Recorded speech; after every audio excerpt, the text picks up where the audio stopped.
ଚାହିଁମା ଆମେ ହେଲେ ମାନେ ନିଜର ମାଟିରେ ବି ବହୁତ କିଛି ହେଇପାରବା। ସେ ଦାଦନ ଖଟବାର ଅପେକ୍ଷା ଘରେ ଖଟିଲେ ହେଇ ତ ମିଲବା, କିନ୍ତୁ ଶାନ୍ତିରେ ରହିହେବା ଘରେ ଆଜ୍ଞା, ଘରେ ଥାଇକି। ରେଢ଼ାଖୋଲ NSC 11 ନମ୍ବର ୱାର୍ଡ ରେ ଜଣେ ଚାଷୀ ଭାଇ ଅଛନ୍, ଆମେ ତାଙ୍କୁ ପଚରାମା। ତ ଆମ ପାଖେ ଯେନ୍ ଭାଇ ଅଛନ୍ ଇଏ ଚାଷ କରିଛନ୍ ଇ ଜାଗାରେ, ତ ତାଙ୍କୁ ପଚରାମା ଇନେ ଚାଷ କରିଛନ୍, କେତେ ପରିଶ୍ରମ ଲାଗଲା, ସେ କେତେ ଖୁସି ଅଛନ୍, କେନୁ କାଣା କେତେ ବେନିଫିଟ ପାଇଛନ୍। ତ ଆମେ ତାଙ୍କୁ ଚାଲ ପଚରାମା। ଭାଇ ମୋ ଗାଁ ସମସ୍ୟା କେ ତ ଆପଣଙ୍କୁ ସ୍ୱାଗତ। ମୋର ନାଁ ମନୋଜ, ଆଉ ୱାର୍ଡ ନମ୍ବର 11 NSC ରେଢ଼ା। ତ ଆମକୁ ଖୁସ ଲାଗଲା, ଦେଖଲୁ ଭଲ ୟେଲୋ ୟେଲୋ କଲର ରେ ବହୁତ ସୁନ୍ଦର ଦେଖା ଯାଉଛେ ସେ ଜିନିଷ ଟା। ତ ଆପଣ କେତେ ବର୍ଷ ହେଲାଣି ଚାଷ କରୁଛନ୍? ଏଇଟା ମୋର 2 ବରଷ ହେଲାନ। ଆଉ ଗୋଟେ ପ୍ରୟାସ ଚାଲିଛେ। ଗତ ବର୍ଷ କରିଥିଲି ଏତେ ନାଇଁ ହେଇଥାଇ, କିନ୍ତୁ ଏଇ ବରଷ ବହୁତ ଭଲ ହେଇଯିବା କି ଲାଗୁଛି ମତେ। ତଥାପି ଆଉ ଟିକେ ଭଲ ହେବାର କଥା। ଆରେ ଯାହା ବି ଯେହେତୁ ହଉ ରେଢ଼ାଖୋଲ ଅଞ୍ଚଳରେ କେବଳ ଧାନ ଚାଷୀ ଲୋକ କରସନ୍, ଏବେ ଆଜ୍ଞା ଦେଖବାକେ ମିଲୁଛେ ଲୋକ ଗୋଲାପ ଫୁଲ ଚାଷ କଲେନ, ଗେଣ୍ଡୁ ଫୁଲ ଚାଷ କଲେନ, ଯେନ୍ତା କି ଆପଣ ଜଣେ ଏଇଟା କରିଛନ୍। ଆଜ୍ଞା। ଏଥିରେ କାଣା କାଣା ହେସି? ଏଥିରେ ମେନ୍ ତ ଆମର ତେଲ ହେସି। ଗଲା ବରଷ ଆମେ କରିଥିଲୁ ଖାଲି ଘରର ତେଲ, ବର୍ଷ ସାରା ଖାଇଦେସି। ବର୍ଷ ଜାକ ତେଲ ଆପଣ ଖାଇ ପାରିଲେ ଆଜ୍ଞା ନାଇଁ କା? ଆଜ୍ଞା। ଯାହା ହଉ ବହୁତ ଖୁସିର କଥା ହେ। ତ ଏଇଟା କାଣା ବିକ୍ରି ଲାଗି କରିଛନ୍ କି ନିଜ ଲାଗି କରିଛନ୍ କି କାଣା କେନ୍ତା କୁହନ୍ତୁ ତ? ଆଉ ବହୁତ ଗୁଡେ ଅଛେ, ଆଉ ଏଇଟା ବିକ୍ରି ପ୍ରପୋଜାଲ ରେ ହିଁ ଧରମା। ଆଉ ଏତେ ଗୁଡେ ତ ଖାଇ ନାଇଁ ହଏ। ଆଉ ଯେହେତୁ ଘରେ ଅଛୁଁ, ଚାଷ କାମ କରବା ଲାଗି ଭଲ ଲାଗ୍ସି। ଆଚ୍ଛା ଆପଣ ପଢାପଢି କରିଛନ୍? ହଁ ଆଜ୍ଞା ମୋର ପଢାପଢି ଚାଲିଛେ ବି, ପଢୁଛେ ବି। ଆଚ୍ଛା ଆପଣ ଜଣେ ମାନେ ପାଠ ପଢୁଛନ୍, ପାଠ ପଢା ସାଙ୍ଗେ ସାଙ୍ଗେ ଚାଷ ବାସ କାମ ବି କରୁଛନ୍। ଆଜ୍ଞା ଆପଣ ଯେ ସୂର୍ଯ୍ୟମୁଖୀ ଚାଷ ଟା କରିଛନ୍, ତ ଏଇଟା କେତେ ଏରିଆ ରେ କରିଛନ୍? ଏକଡେ ପାଖାପାଖି ହେଇଯିବ ଆଜ୍ଞା। ପାଖାପାଖି ଏକରେ କରିଛନ୍। ଆଜ୍ଞା ତ ବହୁତ ଗୁଡେ ୱାଲ ପ୍ରଡକ୍ସନ ହେବା, ଆଜ୍ଞା ଯାହା ହଉ। ଆଶା ଅଛି। ତ ଆପଣ ଯେହେତୁ ଆମର ନୂଆ ଜେନେରେସନ, ବର୍ତ୍ତମାନ ଯୁବପିଢି ଲାଗି ଗୋଟେ ଉଦାହରଣ ଆପଣ। ଆଜ୍ଞା ଆପଣ ପାଠ ସାଙ୍ଗରେ ଚାଷ କାମ ବି କରୁଛନ୍, ଯେନ୍ଟା କି ଆଜି ଡେଟ ସେଟା ନାଇଁ ହେଇପାରବା କି। ଆଜ୍ଞା। ତ ଆପଣ ଆମର ଭିଡିଓ ମାଧ୍ୟମରେ କାଣା ଜଣାବା ଲାଗି ଚାହେଁବେ ବର୍ତ୍ତମାନ ଯୁବପିଢି କେ? ବର୍ତ୍ତମାନ ଯୁବପିଢି କେ କହିବାର ଚାହିଁସୁଁ କି ଏ ସବୁ ନ୍ୟାଚୁରାଲ ଜିନିଷ ମାନେ କରବାର କଥା। ଆଉ ଘରେ ଯେହେତୁ ଥିଲେ ପାଠ ସାଠ ସାଙ୍ଗେ ବାପା ଯଦି ଚାଷ କରୁଥିବେ, ସେନେ ହାତ ବଟାବାର କଥା, ଶିଖବାର କଥା, ବହୁତ କିଛି ଶିଖବାର ମିଲସି। ଆଉ ଚାଷ ତ ମାନେ ଆମର ମୂଳ ସମ୍ପଦ କହିଲେ ଚଲବା, ସମ୍ପତ୍ତି ବି ଆଏ। ଚାହିଁମା ଆମେ ହେଲେ ମାନେ ନିଜର ମାଟିରେ ବି ବହୁତ କିଛି ହେଇପାରବା। ସେ ଦାଦନ ଖଟବାର ଅପେକ୍ଷା ଘରେ ଖଟିଲେ ହେଇତ ମିଲବା, କିନ୍ତୁ ଶାନ୍ତିରେ ରହିହେବା ଘରେ ଆଜ୍ଞା, ଘରେ ଥାଇକି।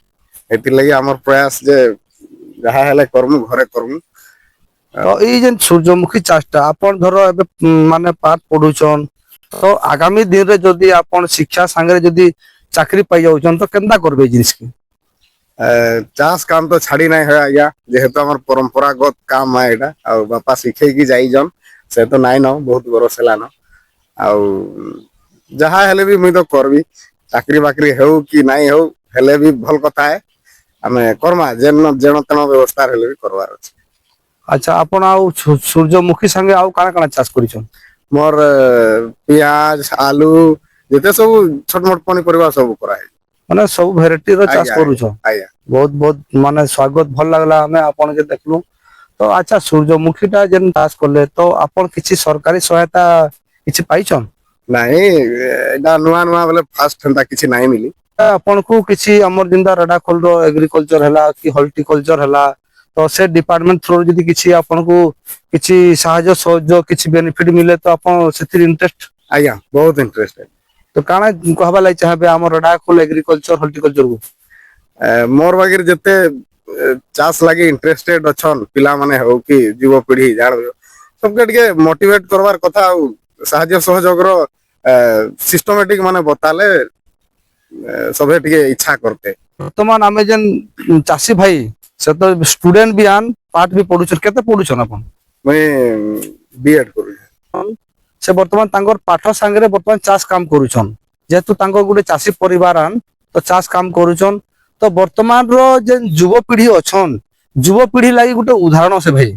ତ ରେଢ଼ାଖୋଲ ଅଞ୍ଚଳରେ ସବୁବେଳେ ଧାନ ଚାଷ କେ ଗୁରୁତ୍ୱ ଦିଆ ହଉଛେ।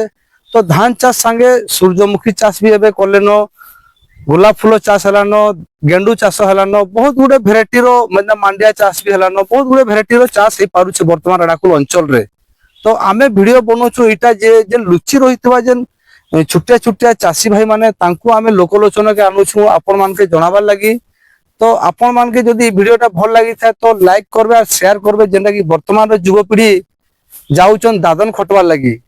নিজর মা মাটিকে ছাড়িকি যাଉଛন দাদন খটি, নিজর মা মাটিরে ହିଁ ସବୁ କିଛି ଅଛେ। ନିଜର ପରିବାର ମା ବାପା ସାଙ୍ଗେ ରହୁନ ଆଉ ଚାଷ କାମ କରୁନ।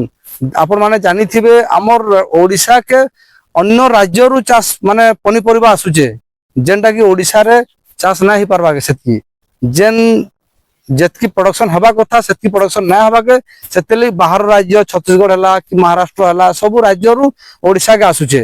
ତ ଆମେ ଭିଡିଓରେ ଫେର ଘା ଅନୁରୋଧ କରୁଛୁ ଆମର ଯେନ୍ ଯୁବପିଢି ଅଛନ୍ ସେମାନେ ଚାଷ କାମ କେ ଧ୍ୟାନ ଦଉନ୍, ଚାকরি भी করুন कि बिजनेस भी করুন, চাষ কাম কে ধ্যান দউন।